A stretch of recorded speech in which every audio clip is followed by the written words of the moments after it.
Hello students, आप सभी का मेरे यूट्यूब चैनल अस्पार्क सक्सेस एकेडमी में स्वागत है। और आज हम लोग क्लास 10th का हिंदी पढ़ेंगे, जिसमें है ना आपका जो चैप्टर नंबर 6 है ना। आज आपको वही 6 चैप्टर पढ़ना है, जिसका नाम क्या है, जनतंत्र का जन्म, है ना। इससे पिछले वीडियो में आप चैप्टर 5 तक पढ़ चुके हैं और आज आपको चैप्टर 6 यानी कि 6 नंबर जनतंत्र का जन्म पढ़ना है। देखिए, तो इसके जो कवि हैं, है ना, इसके कवि का नाम है रामधारी सिंह दिनकर। कवि का नाम क्या है? रामधारी सिंह दिनकर। ठीक है, रामधारी सिंह दिनकर का जो जन्म हुआ था, है ना, अगर कवि परिचय की बात करें तो इनका जन्म हुआ था 23 सितंबर 1908 को। 23 सितंबर 1908 ईस्वी को 1908 ईस्वी को सिमरिया बेगूसराय, सिमरिया बेगूसराय, कहाँ पे? तो बिहार। ठीक है, इनके देखिए, इनके जो पिता का नाम था, है ना, इनके माता पिता का नाम, पिता का नाम रवि सिंह और माता का नाम मनरूप देवी, मनरूप देवी।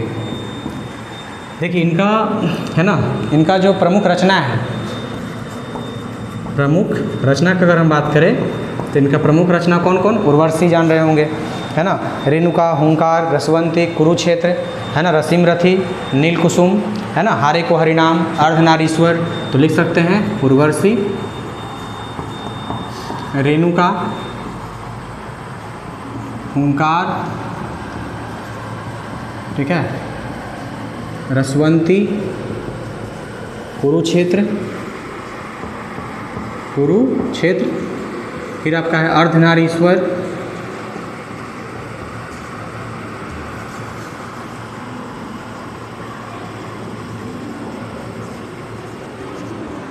अर्धनारीश्वर। ठीक है, उसके बाद है ना, इनका जो प्रमुख रचना है रसीम रथी हो गया, संस्कृति के 4 अध्याय, है ना, बहुत रचना आदि कर दीजिए, आदि।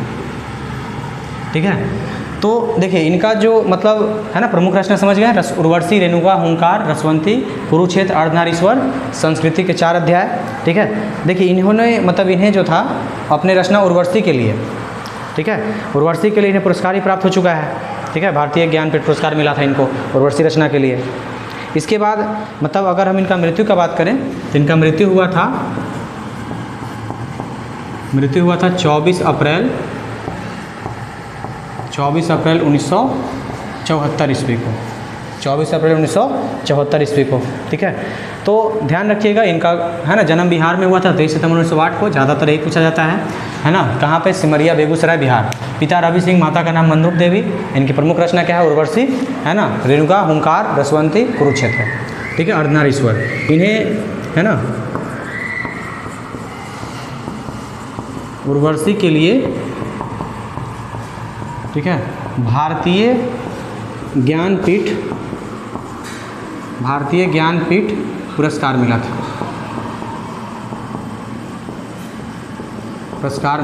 था, ये हो गया आपका कवि परिचय। देखिए इस कविता में जो कह रहा है ना, जनतंत्र का जन्म में, कि मतलब है ना, जनतंत्र का मतलब समझते हैं जनता का शासन, है ना, जनता के शासन का जन्म। तो वही कवि कह रहे हैं कि सदियों की ठंडी बूझी राख, है ना, सुगबुगा उठी, मिट्टी सोने का ताज पर निकलाती है ना, दो राह समय के रथ का घर घर नाच सुनो, है ना, सिंहासन खाली करो कि जनता आती है। मतलब कवि कह रहे हैं कि जो सदियों से जो है ना, सदियों से जो रास्ता चलते आ रहा है, सदियों से जो माने आग जो था, मतलब ठंडी आग जो सुगबुगा उठी है, अब जो आग ठंडा हो गया था लोगों के सीने में, भारतीय लोगों को, वो क्या हो गया? मतलब सुगबुगा रहा है, मिट्टी भी सोने का ताज बन के खिला रहा है। इसलिए कह रहे हैं कि दो राह समय के रथ का घर घर नाच सुनो, है ना, यानी कि 2 वक्त जनता की आवाज़ को भी सुना जाए, है ना, कि सिंहासन खाली करो कि जनता आती है। यानी कि अब क्या होगा? प्रजा का शासन होगा, किसी राजा का शासन नहीं होगा।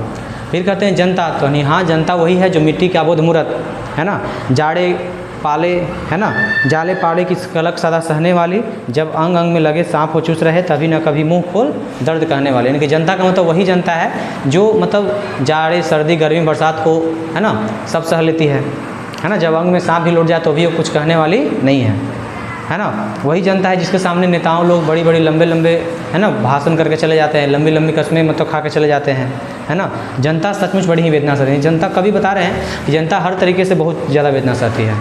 ठीक है, मतलब भारत जब गुलाम था तो मतलब ब्रिटिशों का, है ना, आज़ाद हुआ तो नेताओं का।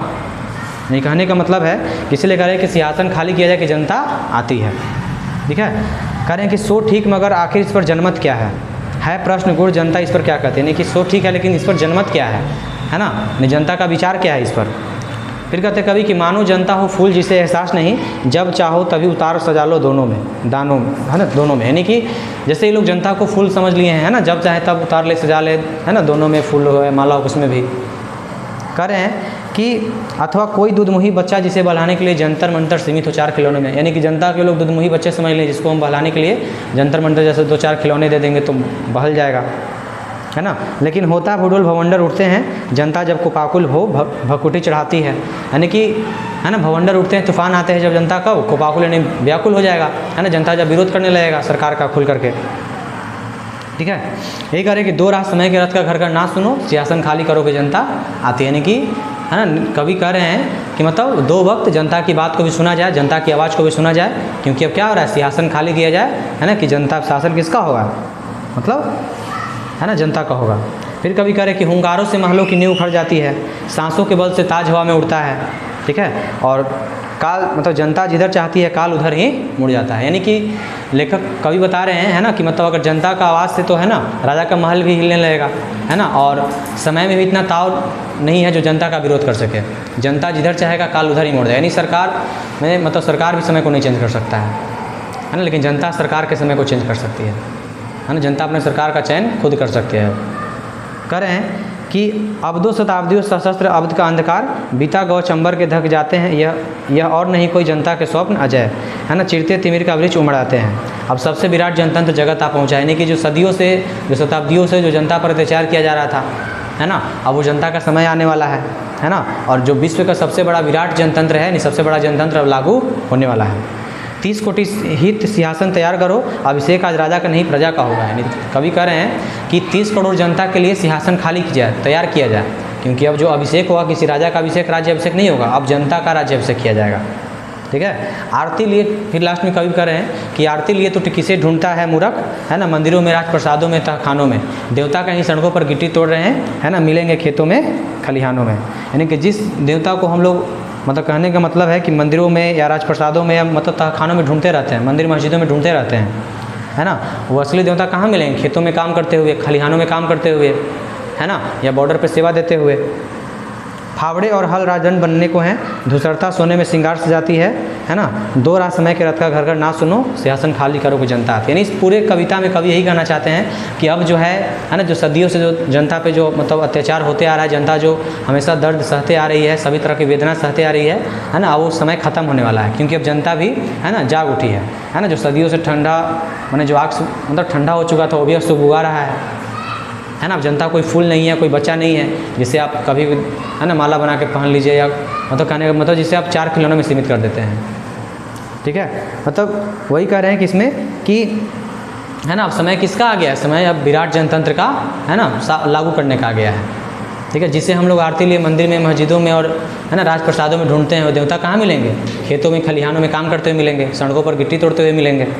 ठीक है, और यही कह रहे हैं कि मतलब कहने का मतलब है कि इस तरीके से कवि इसमें बताना चाह रहे हैं कि अब जनतंत्र का समय आ चुका है, और अब जनतंत्र किसका होगा, राज्य अभिषेक किसका होगा, किसी राजा का नहीं बल्कि 30 करोड़, है ना, मतलब 33 करोड़ जनता का होगा। समझ गए। तो इस तरीके से इस पाठ में कवि जो है जनतंत्र की स्थापना का बात करते हैं। तो आपका हो गया, ठीक है, और आपको अगले दिन इसमें आपको अगला चैप्टर बताया जाएगा।